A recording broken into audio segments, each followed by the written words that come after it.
J'espère que vous allez bien, j'espère que vous vous portez bien.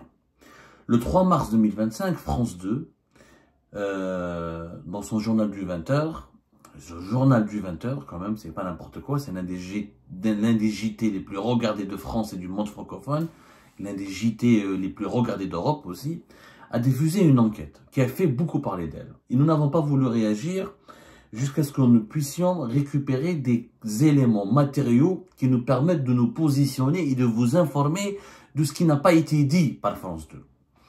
Alors, France 2 a publié une enquête de 6 minutes, durant lesquelles elle accompagne des militants du MAC, du Mouvement pour l'autodétermination de la Kabylie, qui sont partis dans un bureau du consulat général d'Algérie à Paris, consulat général au niveau de la place de la Nation, on appelle ça Nation, voilà.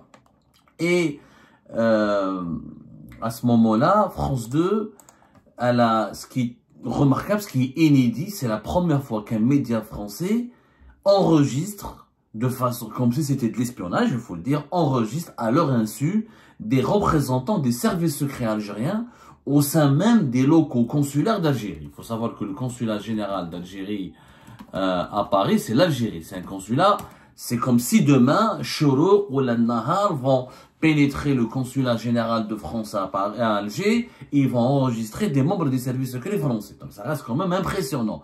C'est même bluffant, ça interpelle. Ça interpelle. Donc,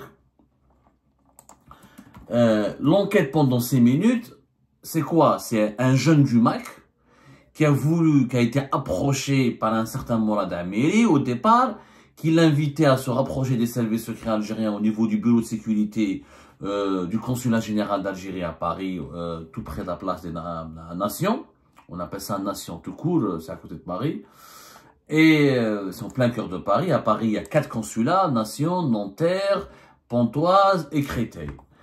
Et pour se rapprocher de ce bureau de sécurité afin de bénéficier de la fameuse initiative Ta'alem Shamel, qui permet donc à des activistes algériens considérés comme des subversifs ou comme des terroristes de bénéficier d'un programme de réhabilitation pour pouvoir retrouver leurs droits civiques et juridiques et de revenir dans leur pays en toute sécurité sans craindre une persécution ou des incarcérations.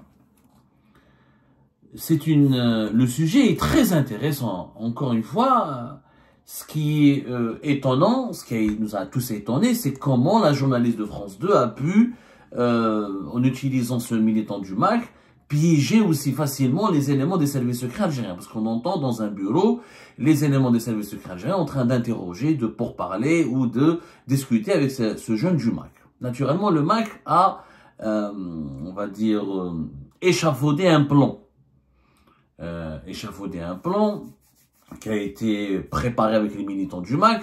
Et la journaliste de France 2 a été préalablement informée que c'était pas, on va pas parler de piège ou de guet-apens, c'est pas une opération d'espionnage, c'est pas une opération criminelle. On peut parler d'une infiltration.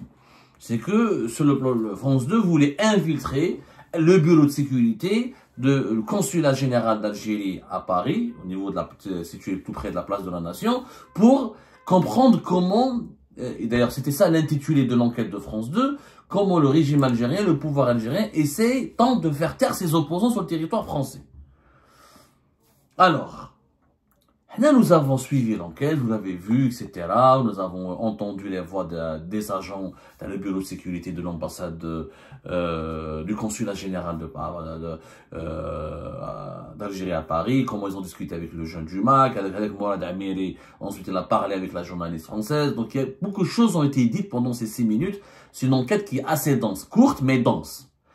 Nous, on a fait un travail a priori, après la diffusion de cette enquête. On a récupéré les enregistrements. Il faut savoir que le jeune du MAC, qui était complice de la journaliste de France 2, il était équipé d'un micro. Et son micro, il a enregistré 3 heures de discussion avec les membres du bureau de sécurité du consulat général à Paris, d'Algérie à Paris. 3 heures de discussion. Et sur la base de ces 3 heures de discussion, l'opération, entre guillemets, a été mise entre janvier et février 2025. Et ça a été diffusé le 3 mars 2025. Donc, les 3 heures d'enregistrement ont été remis à la journaliste de France 2, qui a fait des choix, qui a essayé de faire, qui a pris des extraits, qui a compressé tout ça, qui en a fait une enquête de 6 minutes. Il y a là, elle est partie voir Reynes Aïnouch à la fin, qui lui aussi un réfugié politique algérien, pour lui parler de son pressenti, pour l'accompagner un peu, pour décrire un peu le quotidien d'un opposant algérien en France. Les 3 heures de discussion n'ont pas été diffusées par France 2. France 2 a fait des choix d'extraits. C'est ça le journalisme. Ils ne peuvent pas diffuser une enquête de 5 heures. C'est pas un film, c'est pas Gladiateur.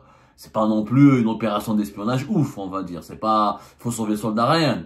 Ils ont juste voulu démontrer qu'il y a des opérations menées sur le sol français pour récupérer ou faire taire les opposants algériens. Maintenant, qu'est-ce qui a été dit? Qu'est-ce qui s'est passé réellement? Le MAC, son objectif, il est de piéger les services secrets algériens.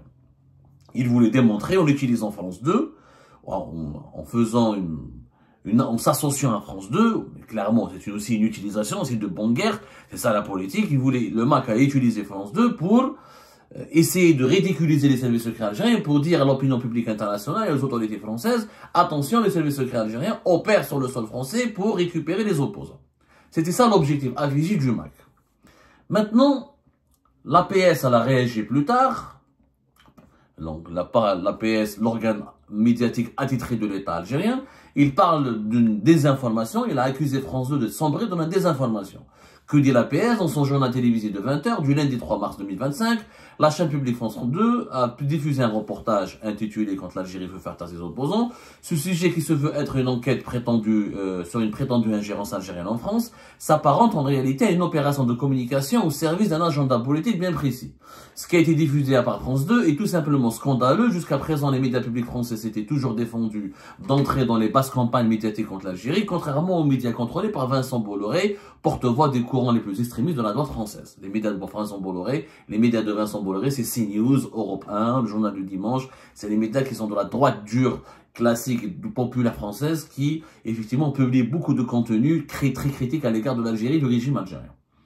En s'abaissant ce genre de reportage, contraire à l'éthique et au professionnalisme journalistique dont elle se réclamait, France Télévisions suit une véritable barbouzerie de bas étage, bien loin des standards de rigueur que l'on est en droit d'attendre d'un média public.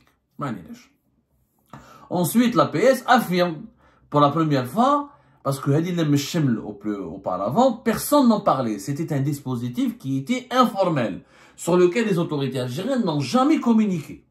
Au moins, le mérite de cette enquête de France 2 était d'avoir révélé au grand public qu'il y a une initiative qui s'appelle le Mcheml.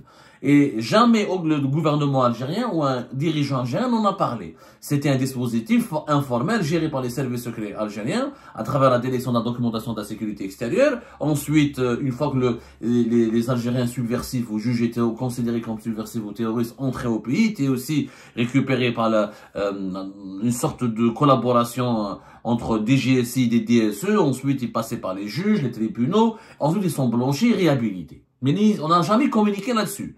L'APS, on a profité de cette occasion pour confirmer que l'initiative Le Mcheml, initiative de rassembler, lancée en 2022, pour faire face aux défis qui guettent le pays, témoigne de cette volonté de dialogue et d'unité nationale.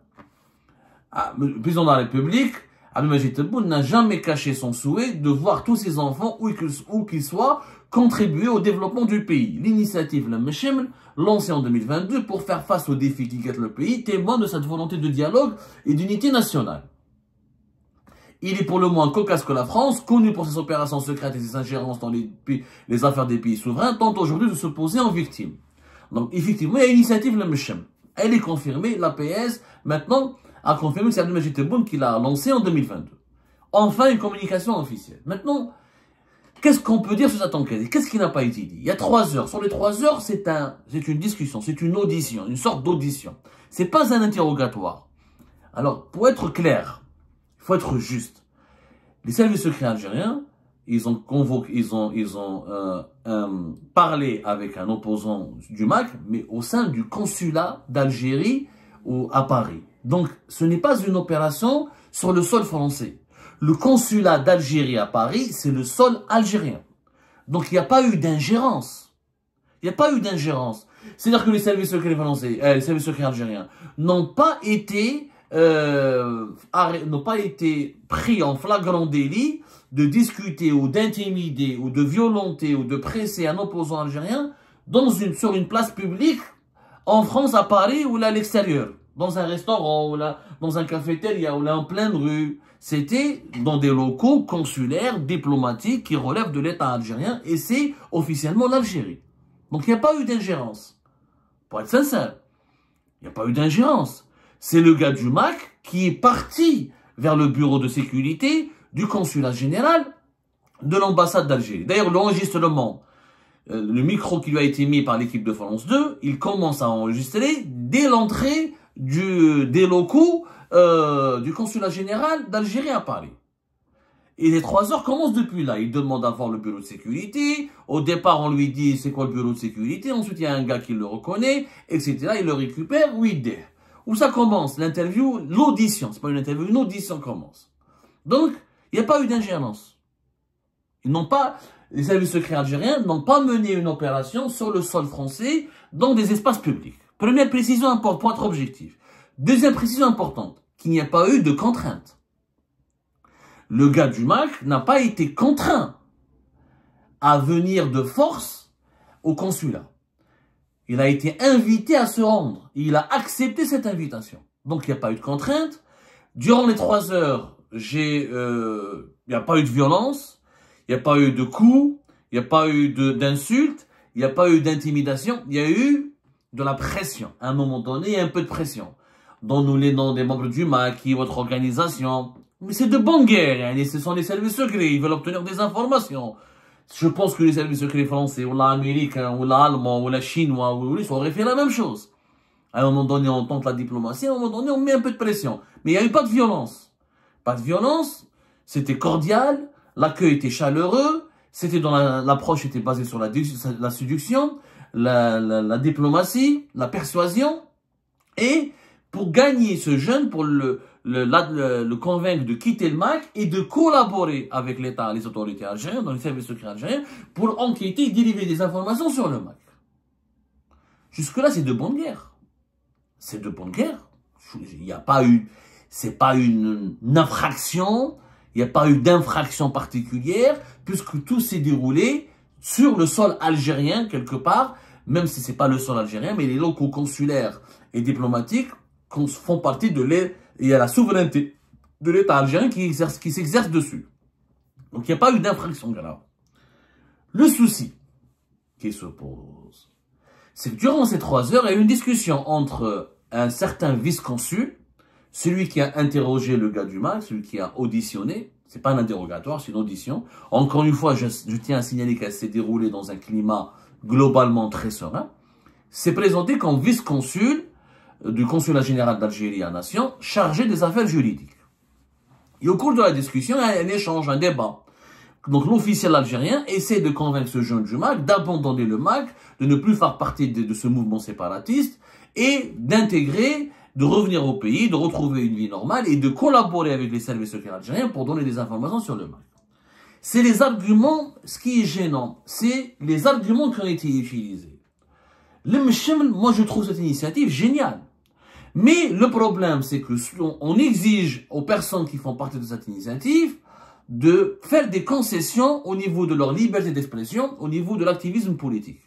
Parce que pendant ce que dit dans l'enregistrement que nous avons écouté, le vice-consul du consulat d'Algérie à Nation explique, il dit au gars du MAC, mais il faut pas tomber dans la propagande. Même les mouvements séparatistes sont considérés comme terroristes en Europe. Il prend le cas du PKK kurde, il prend le cas des séparatistes basques. Après, il dit au gars du MAC, regarde comment les Catalans, on les a empêchés d'avoir l'indépendance, qu'il y a eu des leaders catalans, séparatistes, indépendantistes qui ont été emprisonnés et recherchés par l'Espagne, que les Bretons, après il lui dit, est-ce que les Bretons ont pris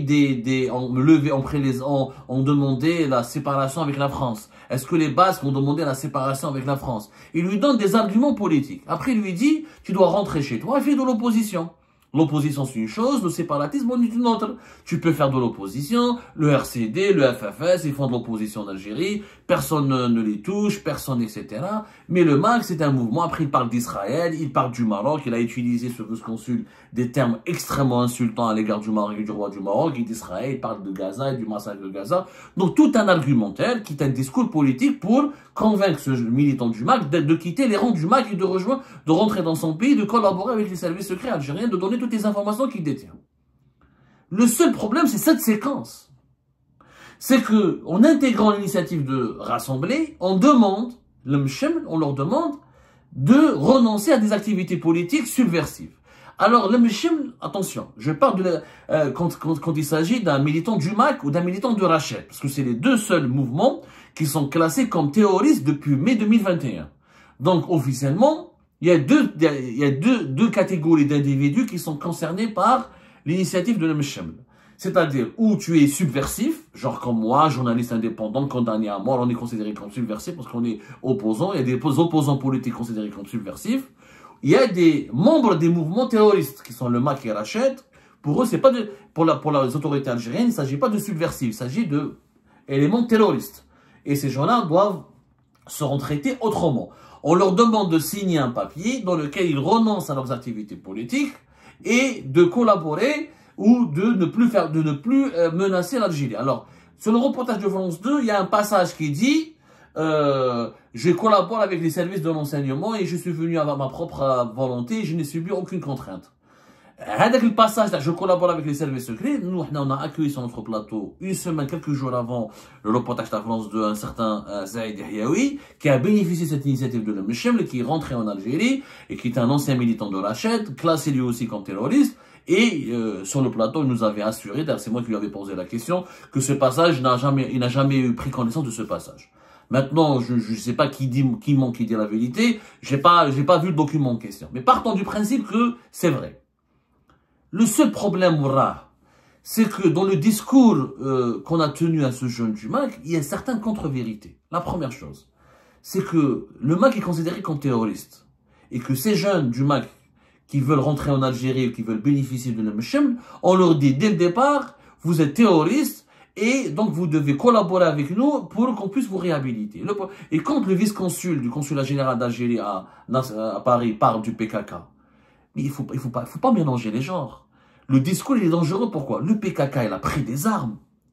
Les mouvements séparatistes kurdes, PKK, il a pris des armes.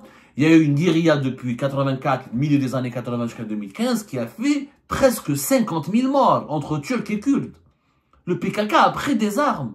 Le MAC n'a pas pris des armes. C'est pour ça que quand les militants du MAC, quand on les accuse de terrorisme, quand on leur dit vous êtes des terroristes, ils sont choqués, ils sont déboussolés. Et quelquefois, le fait d'avoir classé, je l'ai dit, le fait d'avoir classé comme mouvement terroriste le MAC, on a plus rendu service au MAC parce qu'on lui a fait une publicité monstrueuse. Et beaucoup de Kabyles se sont sympathisés avec le MAC parce qu'on l'a classé comme terroriste alors que ce n'est pas un mouvement terroriste. Il n'a pas pris les armes, le MAC. Les militants du MAC n'ont pas pris des armes. C'est pas comme les militants kurdes du PKK.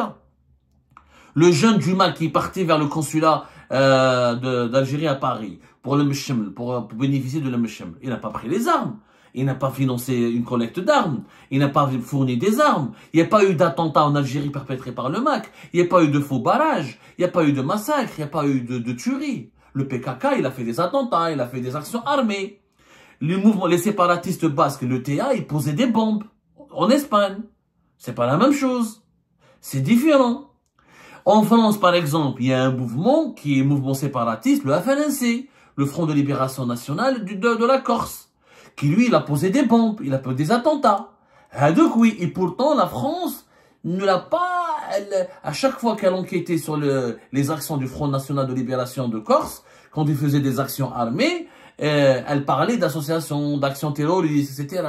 Mais le mouvement lui-même, il n'a pas été officiellement classé comme terroriste. Et pourtant, il y a eu beaucoup d'actions. Il y a eu des dizaines d'actions. Il y a eu, par exemple, chaque année, en 1976, le FLNC a ciblé des hauts responsables de l'armée française. Il y a eu une tentative d'assassinat contre un général de l'armée française. Il y avait des voitures qui étaient criblées de balles. Il y avait des attentats, des villas qui étaient plastiquées. Il y avait une dizaine d'actions armées sur le sol corse, donc sur le sol français. et visant des institutions françaises, des préfectures, des juges français, etc. Il y avait d'ailleurs beaucoup de militants du FNC ont été emprisonnés, etc. Mais ils ont pris les armes. Le MAC n'a pas pris les armes. Est-ce que le MAC il a touché à un Walid de Tizi Ouzou ou Walid de Bdjaya? Est-ce qu'il a brûlé une wilaya? C'est ça, il faut être juste. C'est pour ça que le problème, c'est comment l'argument, c'est les arguments utilisés par les autorités algériennes pour convaincre les militants du MAC de revenir ou d'aller vers le droit chemin. En leur disant